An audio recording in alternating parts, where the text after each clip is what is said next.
올해 상반기 은행들의 순이익이 단군 이래 역대 최대로 실적이 만들어졌다고 합니다. 한마디로 국민들만 은행을 위해서 호구가 됐다, 이렇게 보시면 될 것 같아요. 이전엔 정부에서 있었던 국민의 3대 악덕 정책이 있습니다. 네, 국민 3대 악덕 정책. 네, 첫 번째가 무엇이냐? 여러분들 이 세 가지는 필수적으로 암기를 하고 있어야 됩니다. 네, 첫 번째가 주택 수요 억제인데, 자, 이전 정권의 문정부죠. 문정부에서 강력하게 자신 있다고 하는 것이 바로 집값입니다. 집값 잡는 거는 자신 있다고 했었어요.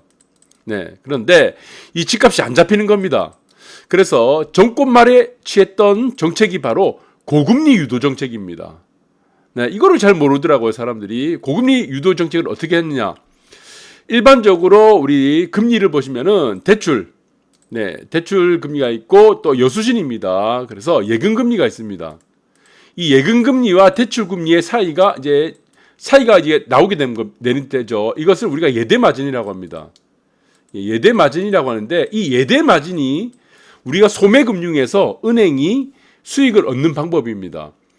그리고 은행은 우리가 수익원을 다원화를 시켜서 여러 가지 수익원을 만들어내죠. 그런데 대한민국 은행들은 수익 다각화라든가 수익 다원화를 할 필요가 없는 거예요. 왜? 이 예대마진이 너무 좋은 겁니다. 그래서 기본적으로 한국의 은행들은 2% 정도 예대마진이 존재하는 거죠. 네, 그러니까 은행은 차입을 하거나 아니면 예금을 통해서 들어온 돈을 대출을 해주는데, 이 대출과 예금 사이가 기본적으로 2% 정도 내외라 보시면 될 것 같아요. 이게 지금 가상금리가 일종이죠. 네, 가상금리고, 여기에 마이너스 되는 것이 우대금리입니다. 네, 우대금리입니다. 그래서 여러분들이 잘 아시겠지만 우리가 주담대금리가 있습니다. 네, 주담대금리가 일반적으로 주담대금리라고 하면은 어떻게 되죠? 네. 자, 코픽스, 그러니까 기준금리가 있을 겁니다. 코픽스 기준금리가 보통 한 2% 지급은 되겠죠. 기준금리에서 그 다음에 가상금리가 있겠죠. 가상금리가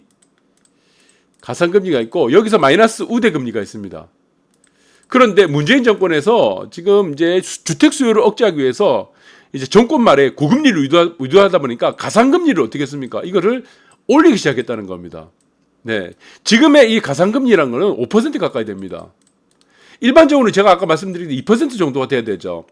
예대마진을 목표치를 2% 정도 잡는다고 한다면은 2% 내외가 돼야 됩니다. 거기서 우대금리를 하게 되면은 이렇게 된다. 그래서 지금 코픽스 금리가 2% 정도 된다고 하면은 대출금리는, 주담대금리는 4% 내외가 돼야 돼. 이게 정상이죠. 그러면 신용도에 따라서 우대금리가 지금 마이너스 폭이 크냐 작냐에 따라서 주담대금리가 결정되는데, 지금 어떻습니까? 7%가 되는 거예요. 신용 대출을 포함해서 7% 넘어가게 되는 거죠. 그러니까 이거는 지난 정부의 이전 정권이 문정부에서 했던 방법을 지금 현 정부에서 똑같이 하고 있다는 겁니다. 가상금리를 용인하게 된 거죠. 용인하게. 너희들 가상금리 마음대로 올려. 그래서 서민들에게 머리에 빨뚝 꽂아서 너희들 다 빨아먹어. 그렇게 하면은 금리 올라가면은 서민들이 집을 살 수 없으니까 그렇게라도 해보자. 이 정책을 지금 윤 정부에서 똑같이 따라서 하고 있다는 겁니다. 그리고 또 하나 악덕 정책이 무엇입니까? DSR 규제입니다. 지금 DSR 규제는 지금 주택에는 적용을 안 합니다. 전 세계 어떤 곳도 주택에 대해서는 DSR 규제를 안 해요. 어디든 찾아보세요 하든가. 왜? 이게 의식주거든요. 사람들이 필수적으로 살면서 세 가지 의식주란 것들을 포함되는 것이기 때문에 이걸 DSR 규제를 하지 않습니다. 그런데 이거는 이전 정부에 있었던, 문정부에 있었던 지금 DSR 규제를 1월 달이죠. 올해 1월 1일, 그 다음에 7월 1일 기준으로 두 차례 2억 이상, 1억 이상, 이거를 그대로 지금 받아 옮겨서 지금 정책을 짜고 있는 겁니다. 그러니까 서민들이 어떻게 되겠습니까? 네, 그러니까 무주택을 양산할 수밖에 없는 거죠. 규제죠, 대출 규제. 여기서 LTV 아무리 많이 풀어봐야 무슨 의미가 있습니까? 그리고 세 번째, 임대차 3법이죠. 이거를 폐지를 해야 되죠. 여러분들, 이 폐지 안 하죠? 이상하지 않습니까? 그 다음에 전세 말살 정책이죠. 이 전세 말살 정책은 무엇입니까? 이 고금리와 연결되는 겁니다. 네, 이 전세 말살 정책 중에 가장 대표적인 게 전세 자금 대출인데, 거기도 가상금리를 똑같이 이렇게 만들어버린 거죠.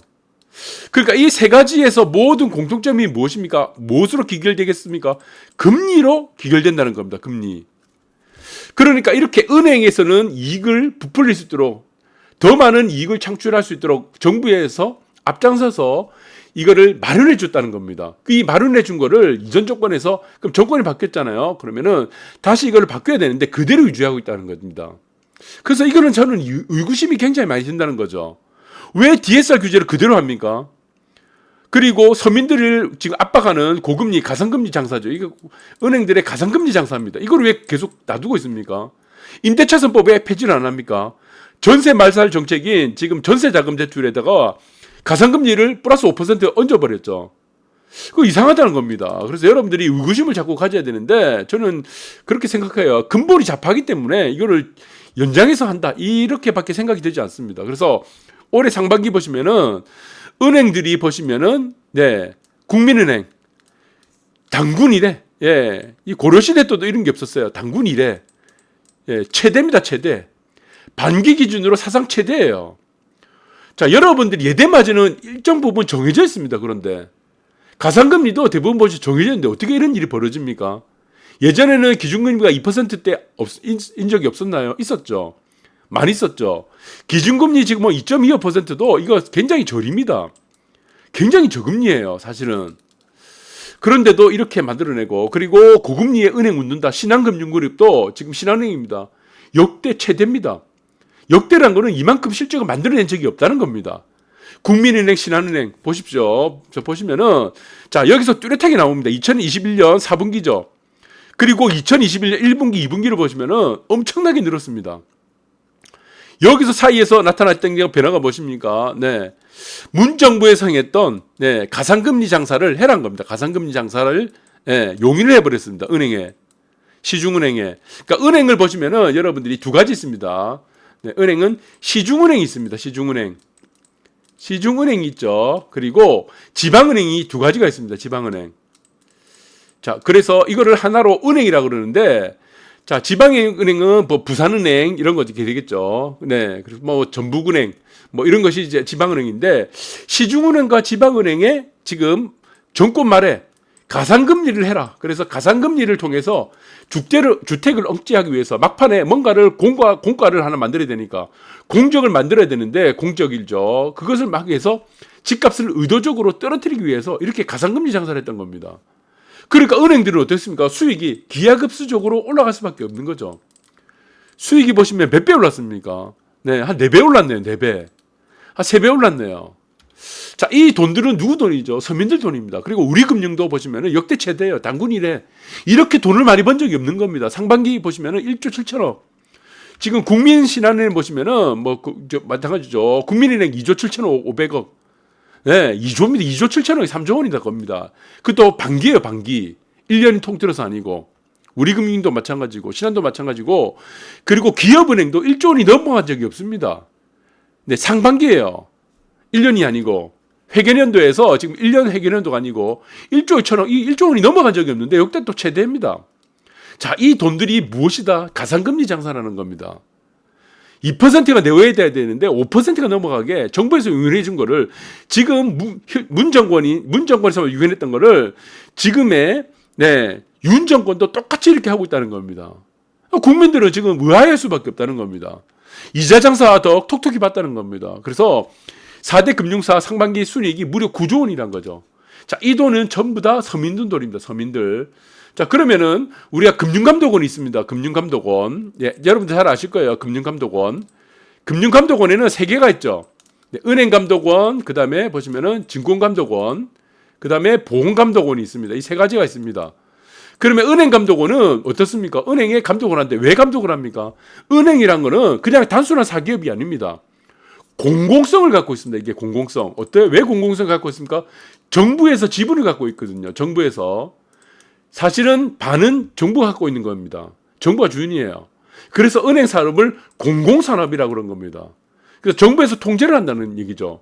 그러니까 지금에는 정부가 통제를 하지 않는다는 것은 문정권에서 만들어낸 주택정책에 따른 일부러 고금리를 만들어 놓는 걸, 가상금리 장사를 내버려 둔 거를 지금도 똑같이 이렇게 장사를 하고 있다.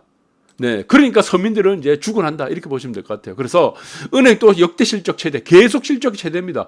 올해 하반기 보시면은 상반기에 비해서 올해 하반기는 더 실적이 최대될 거예요. 엄청난 겁니다. 그러니까 취약계층들이 어떻게 되겠습니까? 제가 항상 취약계층들에서 얘기했습니다. 저번 시간에도 말씀드렸고, 윤 정부에 대해서는 제가 굉장히 좀 안 좋게 보는 부분 중에 하나가 이겁니다. 취약계층들에 대해서는, 그리고 중산층들, 대한민국의 대부분이 갖고 있는 중산층이라든가 취약계층에 대해서는 이거를 어느 정도 우리가 뭐 보호를 하거나 아니면 혜택을 줘야 되는데 그런 혜택이 없다는 겁니다. 우리가 이거는 이명박 정권하고는 완전히 다르다는 겁니다. 그래서 아주 소수의 사람들만 이익을 보고 다수의 사람들은 전부 다 피해보는 정책만 그거 골라서 하고 있습니다. 골라서. 그러니까 이거 미치고 환장하는 거죠. 네. 그러면은 자, 여러분들 보수라고 하는 사람들도 있을 거고 진보라는 사람들도 있을 거예요. 네, 그러면은 보수든 진보든 그게 무슨 상관입니까? 지금은 민생이란 것은 뭡니까? 정치라는 것은 무엇입니까? 민생은 무엇이에요?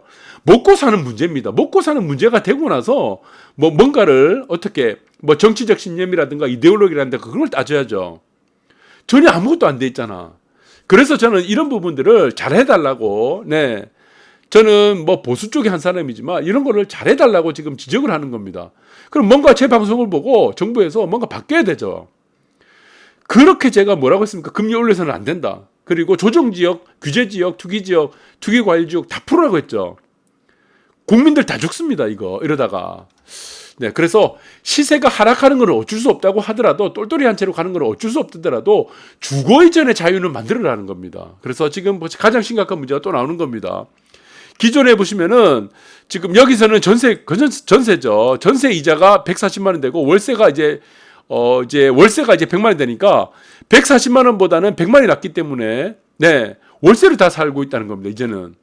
그러면 어떻게 됩니까? 전세를 통해서 돈을 모아야 되겠죠. 집을 살 수 있는 판돈을 만들어야 되는데 이 판돈을 모으지 못한다는 겁니다. 이전에는 어떻게 했습니까? 월세 100만 원짜리면은 네, 전세대출 자금은 전세대출이죠. 이자는 한 50만 원에서 60만 원 정도밖에 안 됐습니다. 예, 50만 원에서 60만 원. 그러니까 돈을 모을 수 있다는 겁니다. 우리가 300만 원 정도 우리가 지금 뭐 노동자 기본적으로 뭐 가구 이제 소득을 따지면은 여기서 100만 원이 일단 마이너스 되는 거예요. 그럼 200만 원이 남죠. 그러면 저축할 돈이 어디 있습니까? 아이들 키우고, 네, 교육비 내고. 이렇게 돼 쌀값도 없다는 겁니다. 쌀값. 쌀이 지금 다 떨어지고 있어요. 쌀이. 그러니까 쌀이 지금 다 떨어지고 있는데 뭐 어떻게 하자는 거죠. 그래서 저는 이 문제를 정말 민생이라는 관점에서 대다수의 사람들이 뭔가가 움직일 수 있도록 혜택을 볼 수 있도록 그리고 이러한 부분들이 경제에 실질적으로 도움이 되는 방향으로 해야지 은행 한쪽만 이익을 보는 거는 마찬가지로 한쪽만 이익을 보여요. 한쪽 은행밖에 없어요. 은행.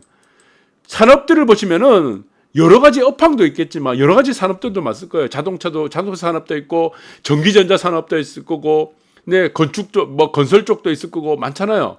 기계 설비도 있을 거고. 그런데 한쪽만 이익을 계속 봐. 은행만 지금 계속 이익을 봅니다. 은행만. 그러니까 제가 말씀드린 게 이겁니다. 계속 문제점이 이거예요. 아주 소수만의 혜택을 보고 대다수 사람들은 대다수의 기업들은 전부 다 손해를 보는 피해를 입는 정책만 골라서 하고 있으니까 이게 문제가 된다. 이 부분들을 여러분들이 잘 생각을 하시기 바랍니다. 감사합니다.